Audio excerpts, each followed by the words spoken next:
अंजलि का hostel room कमरा number 309। Anjali पहली बार अपने शहर से बाहर पढ़ने आई थी। उसे एक अच्छा सा गर्ल्स हॉस्टल मिल गया, साफ सुथरा, बड़ा और शांत।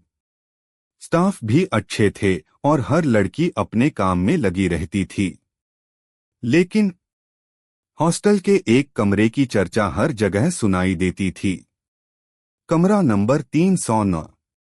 अंजलि का कमरा भी वही था।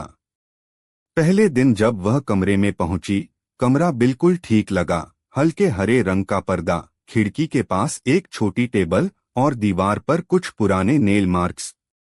उसने सोचा शायद किसी ने फोटो टांगी होंगी। रात का समय हुआ। अंजलि पढ़ाई कर रही थी, तभी अचानक खिड़की का पर्दा अपने आप हिलने लगा। खिड़की बंद थी, हवा भी नहीं थी। वह थोड़ा घबराई, लेकिन खुद को समझाया, नए कमरे में ऐसा लगता है। दूसरी रात, जैसे ही उसने लाइट ऑफ की, कमरे के कोने में उसे एक हल्का सा साया दिखा। वह उठा, लेकिन तुरंत गायब। इस बार वह डर गई। तीसरी रात को उसने खिड़की के पास खड़े होकर बाहर देखा। सड़क खाली थी, हॉस्टल शांत। तभी किसी ने उसके पीछे से धीमे से कहा, अंजलि। वह एकदम पलटी, लेकिन कोई नहीं था। उसकी सांसें तेज हो गईं। अगले दिन हॉस्टल की एक पुरानी वार्डन ने उसे बुलाया। बेटा, तुम 309 में शिफ्ट हुई हो? अंजलि ने हाँ में सिर हिलाया। वार्डन ने कहा, उस कमरे में पहले एक लड़की रहती थी। वह हमेशा खिड़की के सामने खड़ी होकर घंटों बाहर देखती रहती थी।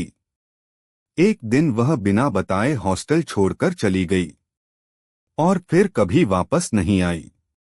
अंजलि डर गई, लेकिन उसने हिम्मत नहीं हारी।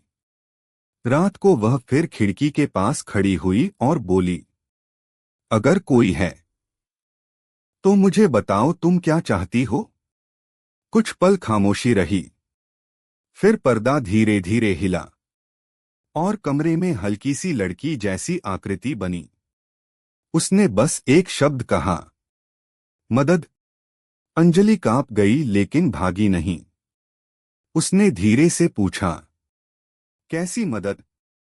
साया धीरे धीरे खिड़की की ओर इशारा करने लगा, जैसे बाहर किसी को दिखाना चाह रहा हो, जैसे कोई कहानी अधूरी छोड़कर गई हो और किसी के आने का इंतजार कर रही हो। उस रात अंजलि को समझ आया, कमरा 309 डरावना नहीं था, बस अधूरी कहानी वाला था। और अंजलि अब उस कहानी को पूरा करने की कोशिश कर रही थी।